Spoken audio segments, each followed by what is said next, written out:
Okay, we're going to take a look now at The Boxer by Simon and Garfunkel. And this is quite hard to play properly.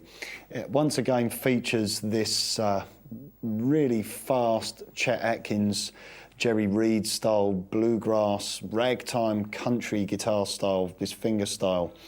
And I thought about this for a while and started to play through some of the parts, and then I thought to myself, you could probably have a whole DVD dedicated just to getting the speed of this hand up. It's such a difficult technique to get down. So I thought, how can we make this more approachable? I don't really want to isolate this song from, novice guitar players and people who've only just started playing the guitar. It's such a lovely song to play. It's such a famous song. And so it drew me back to using the pick and coming up with a pseudo bluegrass style whereby instead of using the fingers, we're simply going to play the root note. So I'm actually, when I'm holding C, I'm playing the fifth in the bass. So I've got G in the bass. Keep that rhythm going, and then and we just play it as opposed to playing it as finger picks. We just play it as regular strums, but just highlighting the bass notes and trying to keep some of that walking technique. There's also a rather tricky lick at the introduction as well, and I've chosen not to show that for you. It's almost definitely played with a capo.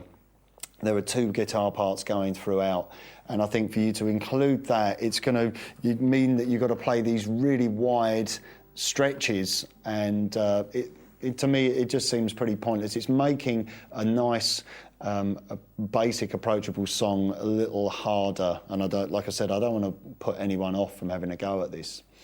So let's take a look at the first verse. I'm going to play it through for you and then we'll break it down. Here we go. 1, 2, 3, 4.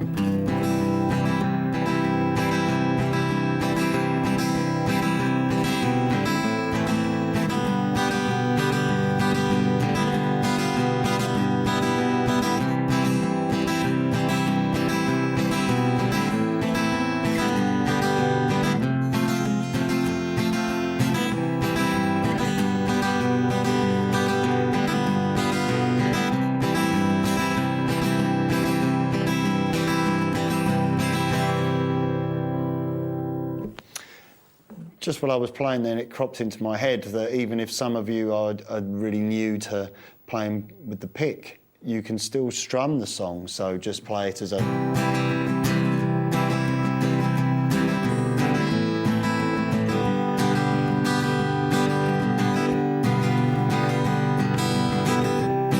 It will work just as well, but I'm trying to capture some of the feel of the original, but obviously making it ever so slightly easier and approachable for those of you that have never, really delved into, fast fingerstyle technique. It's very similar to the technique that we looked at also on this DVD when we're looking at the Ralph McTell track, Streets of London, but it's just much faster and with much more variations. So make sure you check it out, and maybe that can be something that we can aim towards being able to achieve with the track in the future.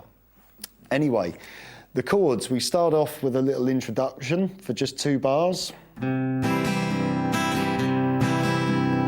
I should also point out that it's a 2/4 time signature, so it's 1, 2, 1, 2, 1, 2, very, very brisk. And I'm holding the C chord, putting the G note in the bass, so I play the C first.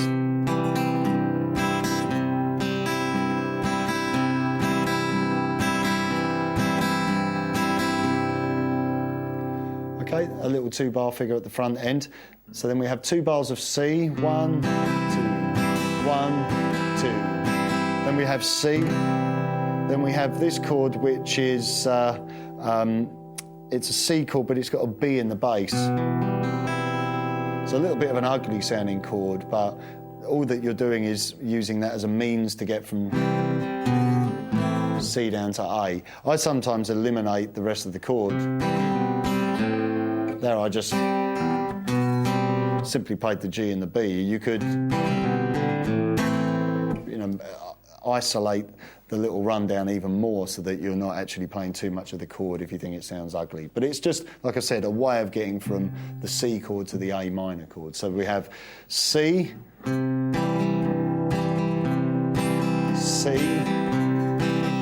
little rundown just by playing that B note, then A minor. For the A minor chord, I played the A and then the E, or I could play the A and the E on the next string. Okay, so one bar. Now G. Now G7.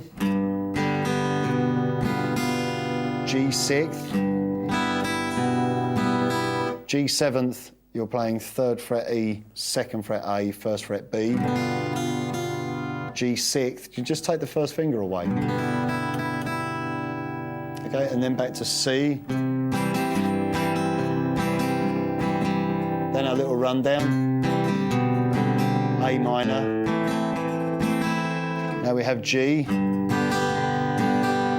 F, and with the F chord, I'm holding that like a bar chord. So I'm playing the thumb, is playing the F note on the bottom here at the 1st fret. 3rd fret A and D, 2nd fret G, 1st fret B and E, and we have little hammer-ons there from the open G to the 2nd fret. So then back to C for 1 bar, G for 2 bars, G7. Then C.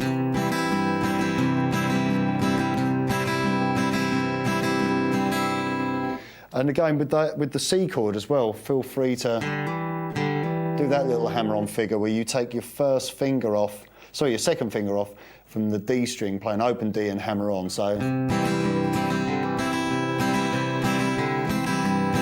add some nice colour.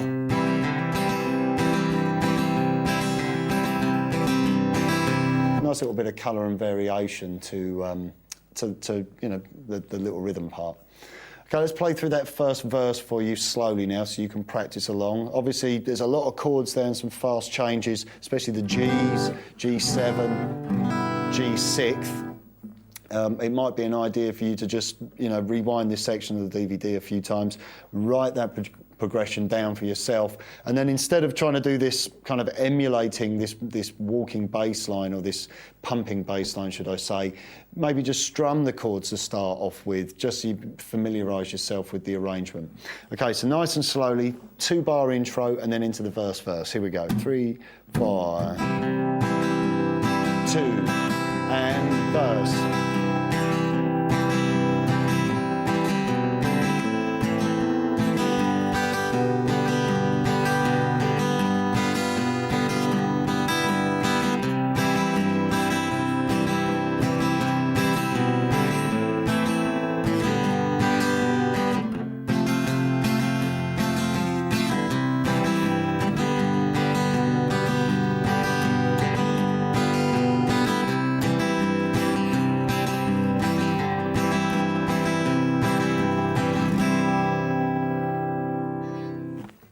Okay, if I bring that up to speed, 1, 2, 3, 4.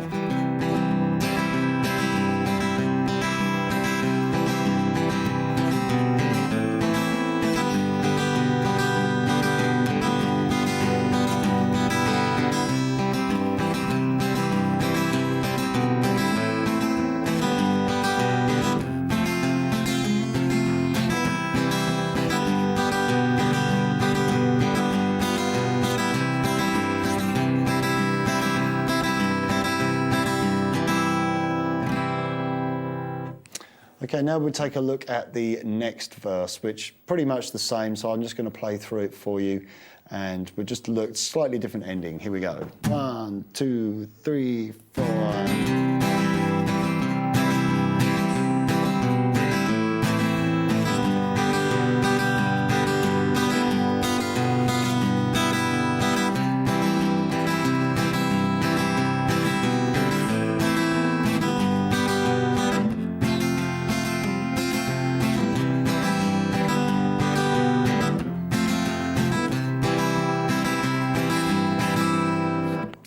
Okay, so the order of the chords, we start off with C. Now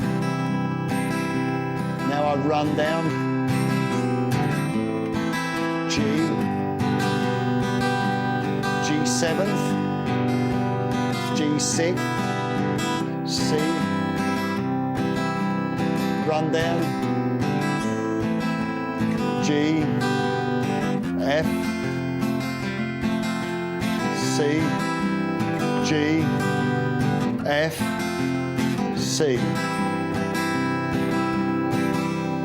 Okay, ever so slightly different at the end there, but that will lead you then into the chorus progression, which is a little more strummy, but we can still experiment with some of the kind of walking bass line ideas as well. Or I call it walking bass line. It's that constant, you know, the bluegrass on 1, 2, 3, 4. So experiment with it and see what you come up with. Anyway, here's the chorus. 1, 2, 3, 4.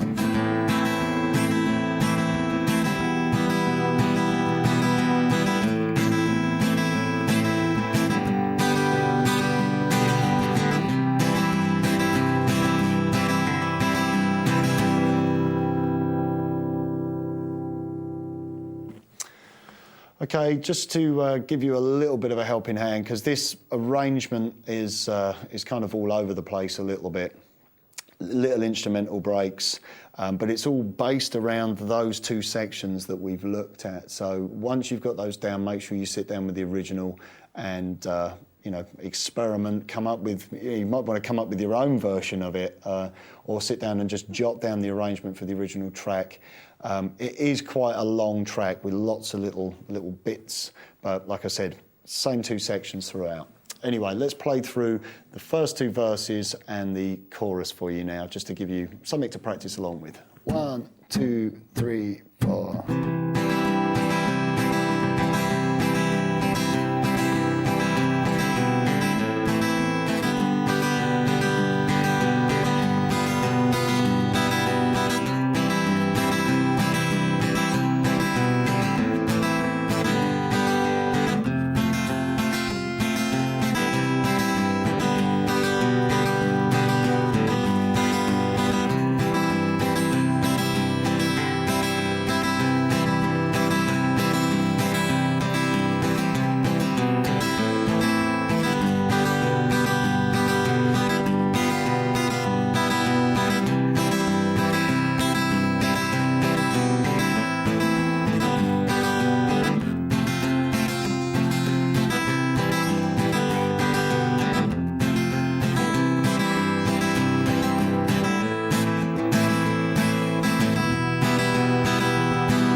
Okay, just for the slightly more inquisitive viewers of this DVD, I'm just going to show you what the fingerstyle pattern is so that you can experiment with it. Remember, we're holding the C chord as so with the G in the bass. The idea of the part is that your thumb plays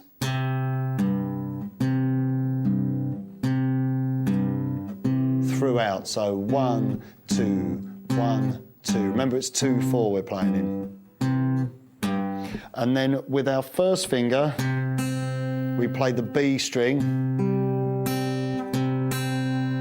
Then we play the D and the E string together. Okay, then we play the G note, the B string. So we get the...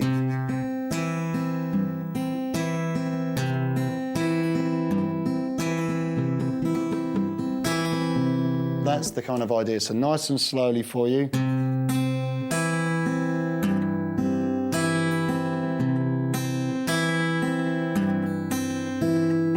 It's very hard to keep that constant, so I would really suggest that when you practice it, it is at a more moderate tempo, and you are practicing it to tempo. Don't just, what's next? You know, get that part under your fingers. So just try to remember that when you're practicing it, practice it to a tempo. Don't just randomly play the notes. It's important that you're hearing that figure all the way. So.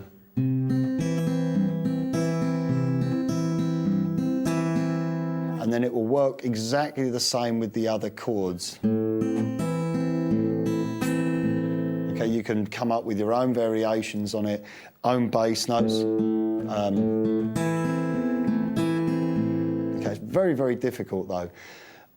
I would advise that you get the track down first of all, just using the pick, playing it in that much simpler way, if you like, a much freer way, but still retaining some of that, bluegrass quality to it.